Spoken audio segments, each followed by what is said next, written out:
I'm Champion Beatrix, or Delusion of Reference, or Psycholudidae. I made The Connected, and I wanted to go through how I made it, the entire process that came from, well, honestly, 2017, but I started creating the game in January of 2024, and I finished it in late June. So I just wanted to go through my entire process for how I created it, starting from the original concept all the way down to the actual RenPy configurations I used. So to start off, The Connected was a rewrite of a story I wrote in 2017 when I was 8 or 9. And it was, the original story was called Transforminals, and it was a ripoff of the Rick Riordan verse, because I was very into that. And I basically followed these 3 kids who find out they're part of this fantastical group called the Transforminals, where they all have like a soul-bonded animal or something along those lines that they can turn into, and they go to an academy for this sort of this type of person. As you might have guessed, the story was not written well. There was no plot. It was essentially written by an 8-year-old in all terms of things, and it was abandoned sometime in 2018 or 2019, and I never thought about it again. But in early 2024, I was putting together a website basically where I would just archive all sorts of things about myself, and I made a page on Transforminals just to sort of put all the information I had about them out there, and it gave me an idea to rewrite it as something else. The original concept of The Connected was just written down in a notebook, and it does differ from how it turned out in the end. And so this was late January when I originally had the concept to rewrite it. From there, I just basically went for it. Essentially just began by recreating the characters, because the original characters weren't really much of anything. My planning was started a few days after I originally had the concept, because, I was in school at the time.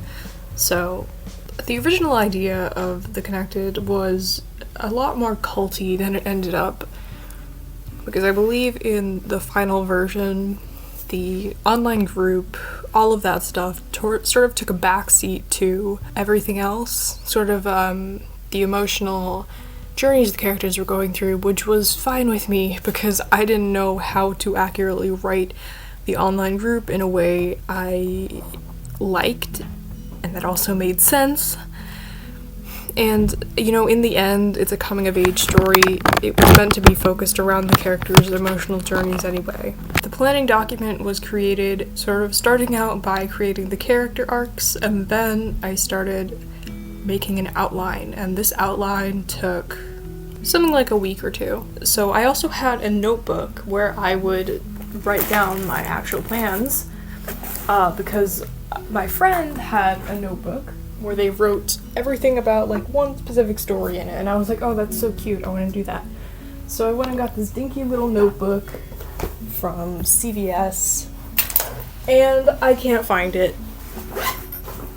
Oh, it's okay, it's where I left it. So this notebook, a lot of the time I couldn't be on my computer or phone, and also sometimes it's just nicer, organization-wise, to be able to physically scribble things out and reorder them and cover things up when you need to. But I started out trying to make my characters tools, and because pretty much for every character I've had up until now, they've been purely aesthetic. And characters do need to have some kind of degree of being aesthetic, but they also, for the sake of the story they're in, need to be catalysts in some form. Their existence needs to be moving it forward, because a lot of people forget that in the center of everything, characters are literary devices that are meant, like every other literary device, like a symbol or a metaphor or a setting or a plot. They're meant to push a message, and then all the messages that all the literary devices in a story push come together to push the big moral of the story as a whole. And this is something I really wanted to hone in on for the sake of The Connected, because it was something I had never done before in writing a story. So I made each of my characters have a defined purpose within the story, and then also have a defined purpose on both of the other characters. And I think writing a story with only 3 characters was a really good idea, because when you're learning to write characters in this purely technical way, it's so easy to get lost and overwhelmed and confused because you have too many characters, and all the characters have to have an impact on one another, but you don't know how to do that because there's just so many and you can't keep track of them all. So if you have 3, it's like a perfect medium. Triangles are a really good shape, so each character just has an impact on the other 2, and then the other 2 have an impact on them. It's a really easy way to learn how to technically write characters, because you just don't have to keep track of much other than, like, these very simple things. A big literary decision I made early on, I couldn't tell you exactly when, was to write each character's point of view in a different point of view. First, second, and third person. Each of those differences for each character have significance to what the character was supposed to represent. At least in my original intentions.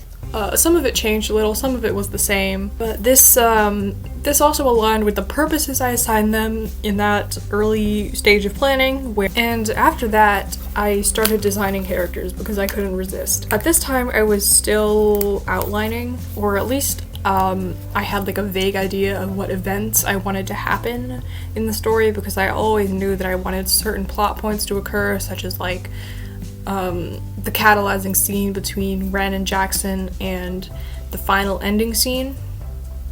Those were scenes that I always knew were going to happen in some form, so I sort of built the story around those scenes. That scene between Ren and Jackson started like basically destroying the rest of the story, which was a good thing because that was how the story was supposed to happen.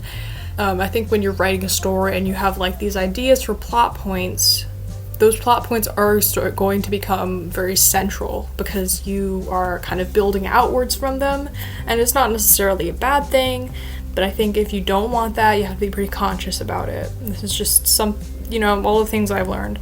So as you can see, I kind of got into shape language. I did mean to have Ren's hair change sort of with emotion. I didn't end up doing that because by the time I got to drawing sprites, I was exhausted. But it's alright because the way I drew them I think is super distinct, super nice. I really like all their color palettes and the shape language still. I just really like them as characters. And then I also have the differences in their typical looks and basically the outfits they wear during the final scene of the story, because that is relevant. It is symbolism, or at least it was intended to be. I do need to put a disclaimer that whenever I talk about symbolism and the meaning of the story, you are so welcome to employ the death of the author, because I always understood that when I released the game, even if no one ever played it, it was still out of my hands. It wasn't my story anymore. I created the characters, but I didn't technically own them, and that's something I'm okay with. So if you have any different interpretations on what this story means, that's really awesome. I'm just talking about the way I intended it to be written, what I had in mind. Yeah, Vivian was a sort of mentor figure who only spoke to Ren through email. There was a whole email thing that I ditched in favor of phone calls because I would have to create separate backgrounds for every email, and I was just like, God, I don't want to.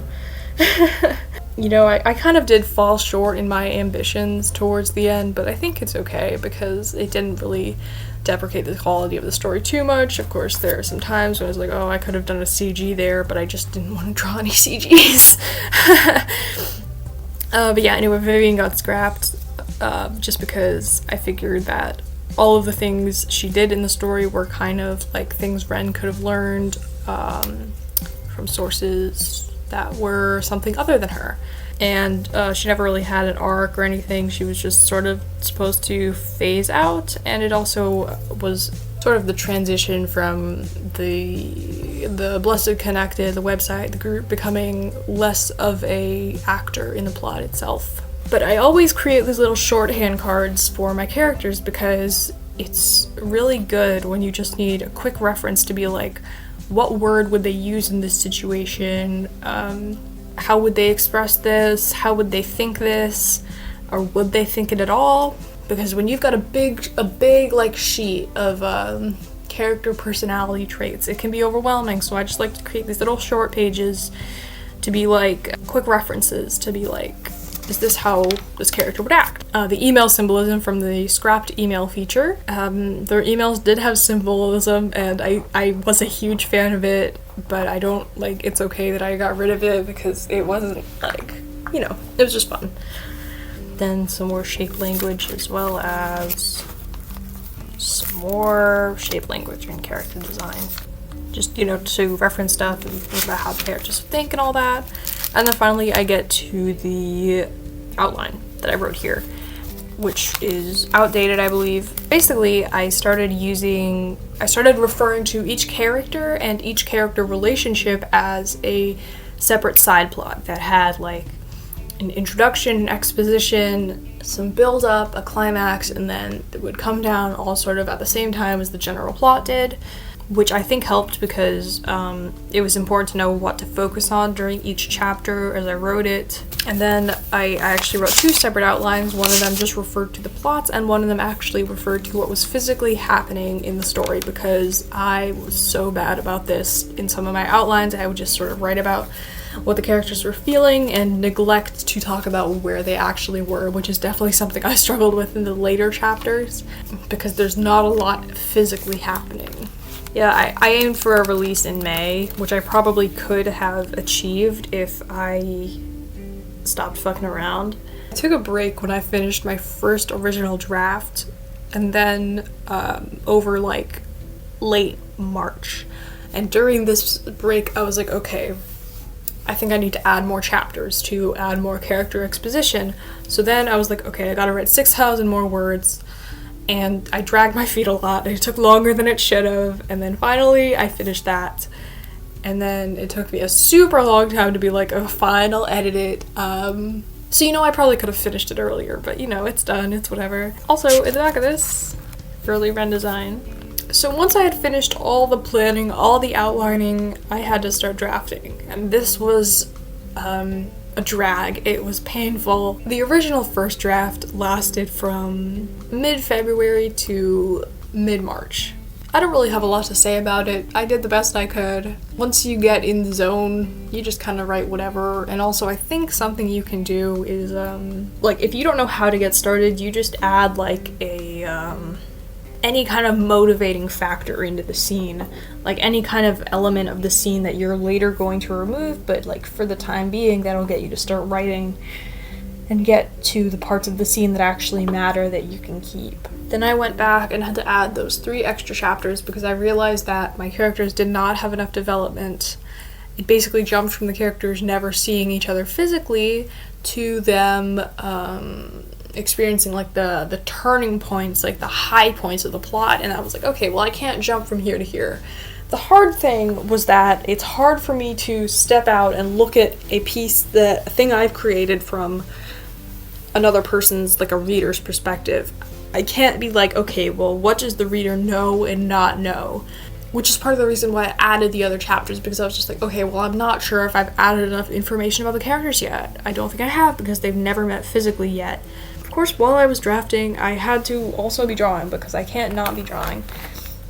And I created my designs for the characters, I created the references. I didn't create the sprites until I'd finished the plot. in March. But I've just got so many drawings of characters, just for fun, not for any plot reasons. So once I was done with that first draft, I went to draw. And the way I created the backgrounds was through creating these digital, very rudimentary renders of each element in the room. And my issue here was that my focal length was way too high on the digital camera, which I knew when I did it, and I did it anyway.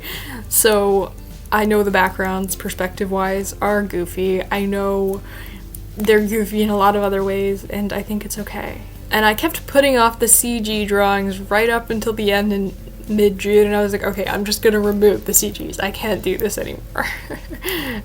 Because, at that point, I was just like, I want to finish the game. Above all else, I just want to finish it. I think if I had kept putting off those CGs, I wouldn't have finished it, so that's just me being honest. So the drawing phase wasn't very hard or painful because I like to draw anyway. Writing is the thing that takes longer, regardless, and is like something I think struggle with a little more, or at least I'm less confident regarding it. I went back to add in the last chapters I needed to add, and then it was time for me to put it off for like 2 months. Editing basically culminated in me going through and being like, okay, well, I don't like how this is written.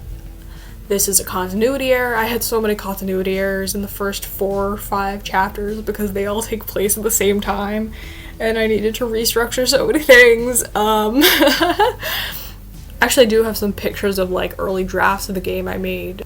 With the final editing, I just kind of trimmed down all the fluff, all the filler words, all the passive voice, and then I was like, okay, I'm not gonna look at it, I'm just gonna move on to the GUI design, which was honestly like, I think I spent 14 hours straight working on it from like 11 a.m. to 3 a.m. It was really fun. It wasn't like super difficult. I could make the game super cute. I could, Ren'Py is super easy to use. There's so many Ren'Py games because it's really easy to use. A lot of tutorials on it that just make it really easy. Sometimes it's annoying, but you can usually like make something simpler. So all the main menu buttons, all like the quick buttons are just images, and I have the outline colors and the text colors swath when you hover. I don't have any click sound effects. I don't have like any sound effects. I just have music. It's all Kevin MacLeod. And then everything just has a dissolve transition on it. It's a really simple game, and I don't have a lot to say about the actual GUI design itself. It's obviously not perfect, but it looks nice, And honestly, I think that's all I have to say on the game. It was really fun to make, despite it being not fun sometimes. I did really enjoy it. It was a really long process, and everything changed a lot, The designs, the first designs I made for the characters, the first ideas I had for the plot, like, half of them never made it in. And the characters kind of change along the way as you write them, just as you figure out kind of the plot and the characters need to work in tandem. So sometimes ideas for characters will change just because, for the plot's sake, they need to be doing something else. And it's not necessarily a bad thing unless it makes the characters weaker, all those things. I think my characters are good. And what else was I gonna say? I don't know.